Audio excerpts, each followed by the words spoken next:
écoutez Alger Chaîne 3, le journal.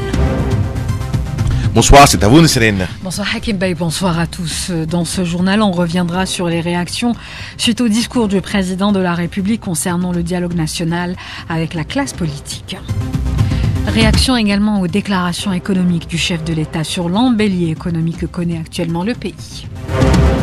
Le ministre des Affaires étrangères a fait ce lundi le bilan des actions diplomatiques menées cette année par l'Algérie, en particulier l'adhésion de l'Algérie au Conseil de sécurité de l'ONU en tant que membre non permanent.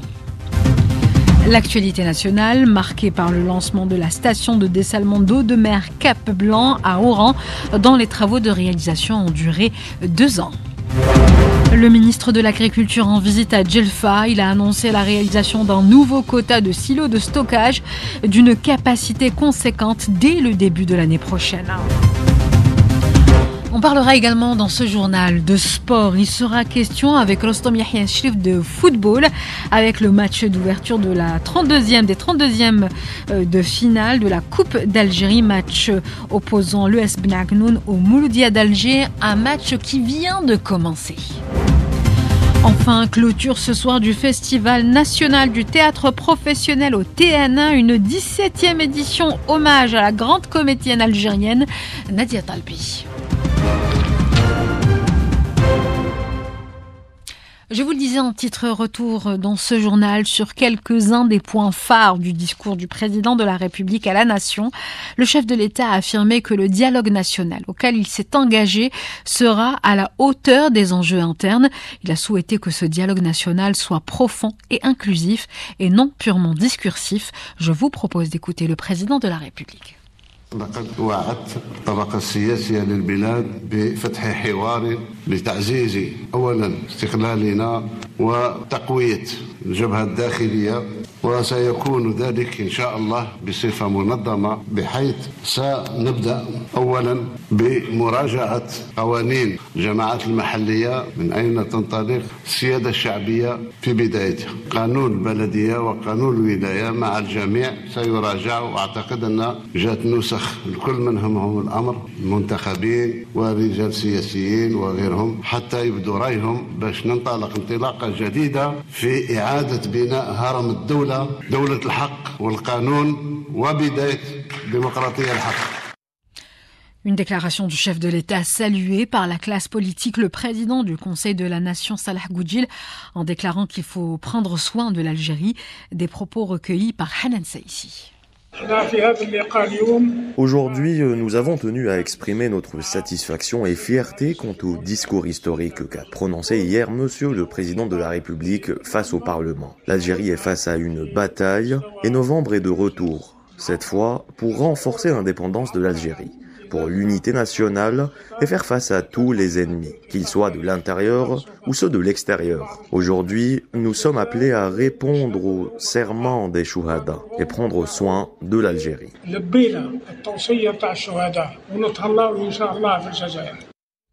Et concernant les réactions des partis politiques que nous avons recueillies, le Parti du Front de Libération Nationale, le FLN, a salué dans ce sens le contenu du discours du président de la République, notamment le bilan des réalisations accomplies, soulignant que ce discours a tracé la voie de l'Algérie victorieuse vers le leadership. Pour le représentant du RND, Lies Achour, le dialogue national inclusif est une étape nécessaire, notamment pour la révision du code de wilaya de communes. Lies Achour, donc représentant du RND, a été contacté par Sofia Boukrcha. Le dialogue, c'est avec des partis qui sont représentatifs. Notre parti est présent dans les 58 wilayats, dans toutes les communes, qu'on a la liberté de travail, de contrôler le gouvernement en travers des 2 chambres, et en même temps une force de proposition à travers notre bureau national. Je pense que le dialogue, c'est bien de dialoguer. Il y a certains partis qui sont dans la scène politique après le Hirak. Maintenant, c'est la nouvelle Algérie, c'est la démocratie. Dialoguer avec tout le monde et prendre l'avis de tout le monde. Surtout maintenant qu'on va lancer un nouveau code de wilaya et de communes qui aura plus de prérogatives pour l'élu, au détriment de l'administration. Maintenant, le président, il a parler de la vraie démocratie, c'est de donner plus de pouvoir aux élus. Je le félicite pour sa démarche et là on est prêt pour dialoguer, pour enrichir la scène politique et la force de proposition de notre parti. La présidente du parti TEJ, Fatma Zahra Zarwati, s'est dit très confiante quant à la réussite de ce dialogue qui intervient au moment opportun. dialogue sera nécessaire pour l'Algérie. C'est un dialogue, bien sûr, très profond. Il a été qualifié de profond sans exclusion. Il y avait des messages aussi par rapport à plusieurs parties qui seront, Inch'Allah, concernées par le dialogue. Je pense que c'est le moment opportun pour donner cet espoir et pour aller vers un dialogue qui va impliquer toutes les parties sans inclusion, mais qui vont se rencontrer pour l'intérêt du pays. C'est l'Algérie le point focal de ce dialogue. Enfin, le Front El Moustaqbel a affiché son intérêt profond pour le discours du président de la République, soulignant que ce discours comprend plusieurs points essentiels, traduisant la volonté politique de construire une Algérie nouvelle qui répond aux aspirations de ses citoyens et renforce sa position sur le plan intérieur et extérieur. Le chef de l'État, Abdelmadjid Tebboune, qui s'est également exprimé lors de son allocution sur les questions économiques, en précisant que tous les indicateurs sont au vert, faisant de l'Algérie un pays émergent, le président de la République. اليوم ميزانية الدولة راها تدور حول 130 مليار دولار، شيء لا يستهان به. الجزائر اليوم دخلت حطت رجلها في البلدان الناشئة، لبيي إمرجون. كل المؤشرات تاعنا تدل على ذلك. الدخل القومي ارتفع وما زال يزيد يرتفع. أصبحنا نصدر خارج المحروقات، معناه فيه حيوية وحركية اقتصادية على مستوى القاعدة. 62 سنة بعد الاستقلال دخلنا في مرحلة الجد في استغلال حقيقة ثرواتنا باش ما نبقاش أسير للأسعار نتاع النفط. Et pour l'expert politique Makhlouf Sahel, l'économie nationale connaît une bonne dynamique grâce au lancement de plusieurs projets. Makhlouf Sahel était l'invité ce matin de Nalim Al-Midil. Effectivement, la situation économique actuelle, quand on se base sur les indicateurs affichés par l'économie nationale et conformément aux différents rapports des institutions internationales, la Banque mondiale, le FMI, d'autres organes indépendants qui suivent de près l'évolution de l'économie nationale, tout le monde s'accorde à dire qu'il y a une dynamique assez conséquente et assez importante de l'activité économique et il est revenu sur justement ce qui a été réalisé en matière d'encouragement de création des startups, les startups qui constituent un levier très important dans les économies modernes. Pour ce qui est des déclarations du président de la République concernant la préservation de la sécurité alimentaire et hydrique, l'expert Makhlouf Sahel a rappelé toutes les mesures prises en ce sens. Il est revenu aussi sur l'apport de l'agriculture par rapport au PIB national et à l'économie. Il a insisté sur le fait de travailler encore plus pour renforcer l'apport de l'industrie dans l'économie. Il est revenu sur les capacités et les investissements en matière de dessalement et aussi d'assainissement des eaux usées. Cela nous permettra d'assurer la sécurité hydrique d'une part. D'autre part, il est revenu sur la sécurité alimentaire en saluant les projets qui sont faits à travers le territoire national, notamment dans le Grand Sud où il y a des projets modernes. Il a aussi souligné la sécurité énergétique. Donc, quand vous combiner ces trois dimensions, elles sont importantes pour l'État national. Pourquoi? Parce qu'elles renforcent l'autonomie de nos décisions politiques et de nos décisions économiques et ça renforce par ricochet notre souveraineté nationale. Et à propos d'ailleurs de la sécurité hydrique, direction la wilaya d'Oran où la station de dessalement Cap-Blanc a été inspectée ce matin par le ministre de l'Hydraulique et le ministre de l'Énergie. Un projet qui a un taux d'avancement de plus de 90% mais qui est entré en exploitation il y a de cela 2 jours. Notre correspondant à Oran, Hamza Belmadani. Après avoir observé un exposé sur le taux d'avancement du projet et le planning de la mise en service, Mohamed Arqab a annoncé que le projet, après 2 ans de travaux, a atteint un taux de réalisation de plus de 91%. Il a appelé à l'élaboration d'un plan précis pour assurer la mise en service de cette station. En précisant que la mise en service de la station a commencé avant-hier avec l'entrée en exploitation de la sous-station électrique. La mise en service initiale des 7 sous-stations s'étendra selon la présentation jusqu'au 19 janvier prochain. Le ministre a expliqué qu'il est nécessaire de repenser cette échéance. Cette station, selon le ministre de l'Énergie, nécessite habituellement un délai de réalisation de 36 mois. Elle a été achevée en un temps record grâce aux efforts des cadres et des compétences algériennes, ce qui ouvre la voie à la réalisation de 6 autres stations de dessalement décidées par le président de la République, Abdelmadjid Tebboune. Les travaux débuteront une fois les 5 stations actuellement en construction achevées. Nous œuvrons pour que la mise en service des 5 stations se fasse en janvier prochain et que la production débute dès la première semaine du mois de février. D'Oran, Mohamed Hamza Belmadani, Al Jayshan 3. Direction Béchar, le ministre du Commerce intérieur Taïeb Zitouni a inspecté l'usine de ciment de la Saoura. Il s'est aussi exprimé sur l'importance du projet minier de Rarjbilet qui est accessible via la ligne ferroviaire Béchar-Tindouf. Le ministre du Commerce intérieur Taïeb Zitouni au micro plutôt contacté par Ali Kafsi. Des opérateurs économiques qui sont prêts pour participer à faire passer Inch'Allah Ramadan dans des bonnes conditions, dans des meilleures conditions. Inch'Allah, on va répéter l'expérience de l'année passée pour non seulement approvisionner le marché, mais avoir une qualité d'approvisionnement, puisque vous savez très bien qu'actuellement, on ne parle plus d'approvisionnement, alhamdoulilah, il n'y a pas de perturbation, il n'y a pas de pénurie des produits. Pratiquement à 95% des produits sont disponibles sur le marché. Là, actuellement, ce qu'on cherche, c'est comment améliorer la qualité de la prestation, c'est comment réorganiser les réseaux de distribution, c'est comment assurer et maîtriser le réseau de distribution et en même temps le pouvoir d'achat et à travers la maîtrise des prix et le contrôle des prix et respecter les marges qui sont prévues par la réglementation. Le ministre de l'Agriculture était ce lundi en déplacement dans la wilaya de Djelfa où il a fait le bilan de réalisation de silos de stockage à travers le pays dans le cadre du plan national des plantations stratégiques. D'autres silos seront également réalisés dans la wilaya de Béchar et d'autres régions du pays. Je vous propose d'écouter le ministre de l'Agriculture, Youssef Sharfa. Nous avons lancé aujourd'hui la réalisation de silos d'1 million de quintals, conformément au programme du président de la République et du plan national des cultures stratégiques. Celui-ci prévoit la réalisation de 30 silos d'une capacité globale de 300 millions de quintaux. Nous sommes aujourd'hui à Djelfa, nous irons ensuite à Béchar et d'ici le mois de janvier, nous aurons mis en service 22 unités de la même dimension et la même capacité. J'ajoute qu'ici à Djelfa, nous avons inauguré 7 centres de proximité de stockage d'une capacité globale de 40 000 quintaux, ce qui renforcera la capacité du réseau de stockage de la wilaya. Le ministre des Affaires étrangères Ahmed Attaf a animé ce lundi une conférence de presse durant laquelle il est revenu sur le renforcement de l'action diplomatique de l'Algérie durant cette année 2024, en particulier depuis l'adhésion de l'Algérie au Conseil de sécurité de l'ONU en tant que membre non permanent. Les détails avec Lies Terrini.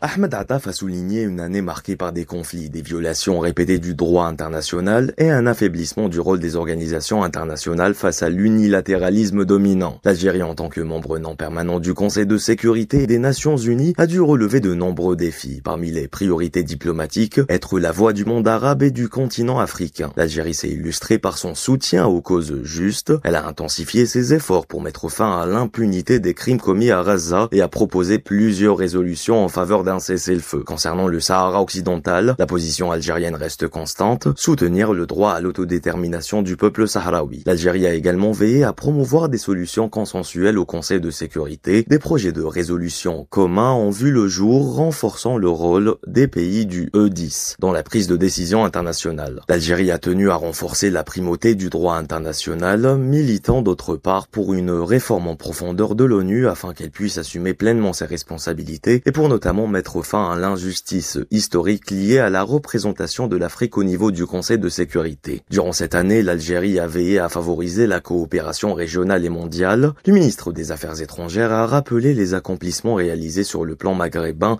avec une proposition de bloc régional pour relever les défis communs. Enfin, l'Algérie entend poursuivre cette dynamique sous les directives du président de la République.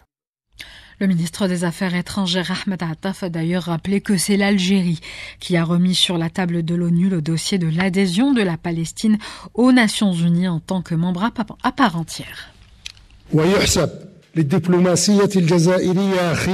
La diplomatie algérienne a remis à l'ordre du jour le dossier de l'adhésion de la Palestine en tant que membre à part entière au sein des Nations Unies. La Palestine possède ce droit selon les réels principes de la Charte des Nations Unies. Nous avons travaillé au niveau du Conseil de sécurité pour attirer davantage de soutien et de reconnaissance à la cause palestinienne. La Palestine doit disposer de ses droits. Nous rappelons également que la légalité internationale et l'ONU ont approuvé la solution à 2 États comme solution juste, durable et définitive pour la paix au Moyen-Orient.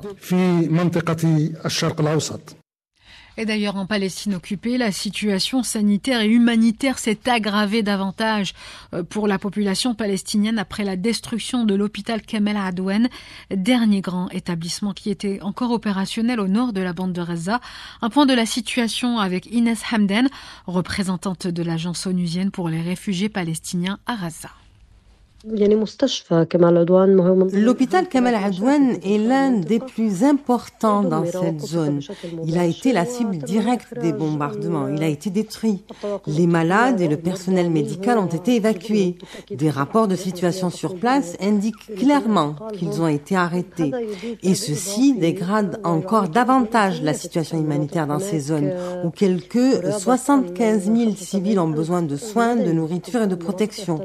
Comme vous le savez, les institutions telles que les hôpitaux, les refuges, les écoles sont des espaces très fréquentés alors qu'ils sont régulièrement à la cible de bombardements, ce qui est en totale contradiction avec le droit humanitaire et le droit international. Retour à l'actualité nationale. Le ministre des Transports, Saïd Saïoud, a présidé une réunion sur le système de billetterie unique pour le transport terrestre multimodal, métro, tramway, bus et TUSA et transport par câble, et cela dans la wilaya d'Alger, réunion lors de laquelle il a insisté sur la nécessité de mettre en application ce système dans les plus brefs délais. La Direction générale de la protection civile appelle les citoyens à doubler de vigilance et de prudence afin d'éviter les accidents de la route et les accidents domestiques lors de la célébration du Nouvel An 2025. La protection civile recommande aux citoyens de respecter les consignes et les mesures de sécurité nécessaires pour réduire leur impact en respectant le code de la route, éviter les manœuvres et les dépassements dangereux, la vitesse excessive et éviter également de conduire en cas de fatigue ou de somnolence, surtout après une heure tardive où les risques d'accident de la circulation deviennent très élevés. À la clôture du 17e Festival national du théâtre professionnel ce soir au TNA à Alger, une édition hommage à la grande comédienne algérienne Nadia Talbi, une édition marquée également par plusieurs conférences ainsi que des ateliers. Les détails de la soirée de clôture ce soir avec Faisal Matawi, responsable de la communication du Festival national du théâtre professionnel. La cérémonie de clôture donc, sera marquée d'abord par la présentation du fruit, si vous voulez, des travaux des différents ateliers, parce que durant le festival, il y a eu un atelier pour l'actorat, pour les comédiens, pour les jeunes comédiens, encadrés par Madame Tounessia Itali. Il y a aussi un autre atelier sur le pantomime, encadré par Lotfi Belsba, et aussi un atelier sur le théâtre pour enfants, parce que le théâtre pour enfants est important, encadré par Abbas Mohamed Islam. Donc les stagiaires, si vous voulez, entre guillemets, ceux qui ont participé à cet atelier vont présenter ces travaux. Donc il ne s'agit pas de faire des ateliers théoriques, mais aussi de la pratique. Ça veut dire que c'est des jeunes qui vont la plupart monter pour la première fois de leur vie sur la scène, sur une grande scène, la scène du Théâtre National, Mahid El-Bishtarzi, éventuellement. Et bien sûr, durant cette cérémonie de clôture, il y aura des résultats des différents prix du festival. Et on passe à présent au sport avec vous, Rostom Yahya Chérif. Bonsoir Rostom. Bonsoir.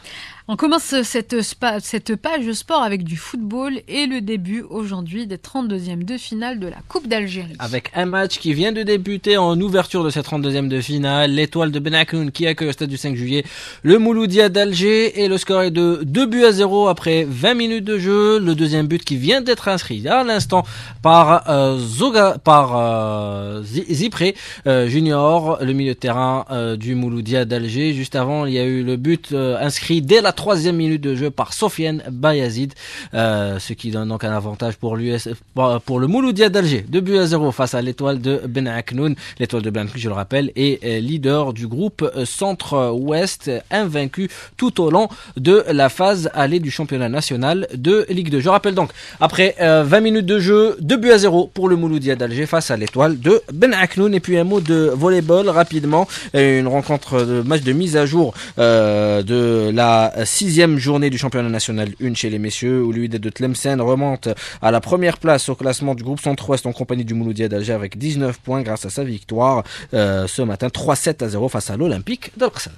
Voilà, c'était l'information sportive en bref, et on va continuer de suivre Rostom, ce match, le S Ben Hakoun Mouloudia d'Alger qui vient à peine de commencer. C'est la fin de ce journal réalisé par Sidali Tobal, Mourad à la technique et Mriem à la régie. Restez avec nous pour la météo signée Karima Benour.